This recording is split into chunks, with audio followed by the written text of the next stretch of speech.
The last kind of problem we want to talk about is what I kind of grew up believing, and what I think a lot of more evangelical people grew up believing, is that you are just a soul or a spirit that is inhabiting a body, and your body is not necessarily part of who you are. This comes from an idea, well, originally comes from Gnosticism, okay? The idea that the body is bad and it's going to pass away and needs to be put off, and that the spirit is technically who you truly are, or your soul is technically who you truly are. And you need to sort of transcend those things. It often reminds me of just Eastern religions in general, like Hinduism or Buddhism. You're trying to get rid of the physical self, or get rid of like desire or what you're holding on to, and let it go so that you can transcend and just fully become the spiritual you are. Although the differences, of course, are profound when it comes to the differences between Christianity and what you would believe if you were a dualist. In the end there, and other Eastern religions, but still similar in like speech a little bit. So it comes from Gnosticism, and then later on you have people like, or at least Platonic ideas, not later on, but you have Platonic philosophy coming from Plato that basically teaches the same thing, that the body is kind of negative and that the spirit is like truly what is good. And you have a lot of Christians adopting this philosophy early on, people like Origen, people like Augustine, kind of not fully endorsing these views, but being proponents of it for sure. Of course, it gets complex when it comes to reading church fathers, but they adopted a little bit more of those views, and then it becomes popular later on, like today, obviously. And so we don't necessarily agree with those, because I don't see the Bible describe that, but a few passages that do seem like they talk about dualism, or when I say dualism, I mean your body not being part of who you are, but your spirit fully being like who you are. Basically, dualism is the same as substance dualism when I'm referencing it, just that they're two distinct things, right? So we can go kind of through a couple verses that are maybe problem passages for people that don't hold a dualist view. If you're a dualist, you're probably listening to me talk about this and you're thinking of a few of these. So we can go through a few of them, but anything you want to say first, Ethan? No, go for it. I'm excited to get to how current day we are infused with some Gnostic ideas. But for now, keep going. Sweet. So maybe I'll start off by just reading 2 Corinthians 5, 1 through 10 really quick. I could just read the verse 8 part, but I think it'd be better to read the whole context for everybody. So, okay, 5 through 10 says, "For we know that if the earthly tent we live in is destroyed, we have a building from God, an eternal house in heaven, not built by human hands." So immediately you're kind of thinking, oh, like these are kind of separate things, right? Like there's some kind of earthly tent that we're in, but like God has like a better tent for us that he's built for us. It's from God and it's in the eternal house in heaven. Okay. So keeps going and says, "Meanwhile, we groan, longing to be clothed, instead with our heavenly dwelling.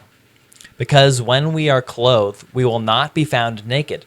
For while we are in this tent, we groan and are burdened, because we do not wish to be unclothed, but to be clothed instead with our heavenly dwelling, so that what is mortal may be swallowed up by life. Swallowed up by life. Now, the one who has fashioned us from his very purpose is God, who has given us the Spirit as a deposit, guaranteeing what is to come. Therefore, we are always confident that we know that as long as we are at home in the body, that we are away from the Lord. For we live by faith, not by sight. We are confident, I say, and we would prefer to be away from the body and at home with the Lord. So we make it our goal to please him, whether we are at home in the body or away from it. For we must all appear before the judgment seat of Christ, so that each of us may receive what is due for the things we have done while in the body, whether good or bad." So all of this kind of language here is very like, we're with God and we're away from the body, or we're here in our bodies currently. But I think there's a third place that we're overlooking.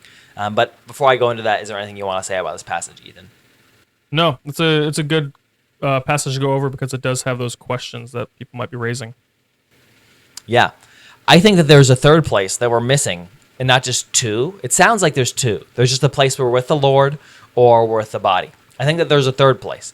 And I think that because of Revelation. Ohio. Another verse that a lot... Yeah, Ohio. Where all the disembodied spirits go. To Ohio. This is another verse that a lot of people will bring up if you're a dualist. And you'll go to Revelation 6, 9 through 11, which references the souls under the altar. And so it says, I saw under the altar the souls of those who had been slain because of the word of God. So basically people who had been martyred because of the word of God. And so there's these like disembodied souls that are before the throne of God. This is my theology on these verses. And Ethan, you can tell me if you agree or disagree. I think there's three stages, right? There's where we are right now. Right? We're in our bodies, and that's the place that Paul calls the earthly tent, right? Paul, at the very beginning in verse 5 of 2 Corinthians 5, says that he is currently in an earthly tent, right? And then in verse 2, he references that that was verse 1. In verse 2, he references that he wants to be clothed, right? And then he wants to be clothed in a heavenly body. I believe that there is a time when we're clothed, which is here. There's a time that we're unclothed, right? Because he references in verse 2 and in verse 3 about being unclothed and not wanting to be unclothed. That's when we die. When we die, we are separate from our bodies, right? And we're with the Lord in paradise. But you don't have a body. When the resurrection happens, all of a sudden you're clothed again with your heavenly dwelling, which it says in verse 4. And then continues to talk about for the rest of the passage. So I think that's like kind of my interpretation of it, that you're clothed now with an imperfect clothing. You'll be unclothed. Basically, your body will be taken off of you. But then you'll be resurrected to a new life and a new physical dwelling place that is still who you are, still a part of your body. I think this is obvious from Jewish thought on the resurrection as the only view. Their only hope was that they would be resurrected from Sheol, basically from death. But Ethan mentioned earlier about Christ, before this podcast actually maybe, that Christ is the perfect example of this, right? Christ dies. His body is in the grave, literally, and he goes to Sheol, frees the captives, and then is resurrected 3 days later to a new imperishable body, right? So Jesus' body, I mean, unless you want to create some real old heresies here, you can't say that Jesus doesn't have a body because Jesus is fully human. He has a body. He's not just a spirit, right?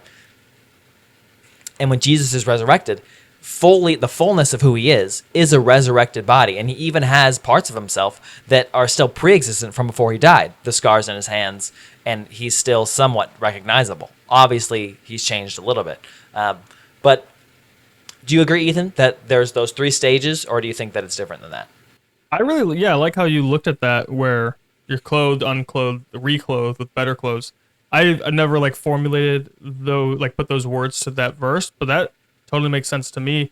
And yeah, with the idea of Jesus coming back, and he had a new glorified body that looked like his old body. He didn't get it's not I'm. Who knows? Maybe I'll have a hairline. Maybe the Lord will redeem my hairline. There'll be whatever would be the result of a genetic problem coming from the fall, perhaps would be fixed. But he had scars, right? He had he told Thomas, hey, touch my scars, put your hands on my side, see where I was pierced. Mm-hmm. And so it seems like the body you got now might be the body you got forever, which might mean you want to steward it pretty well.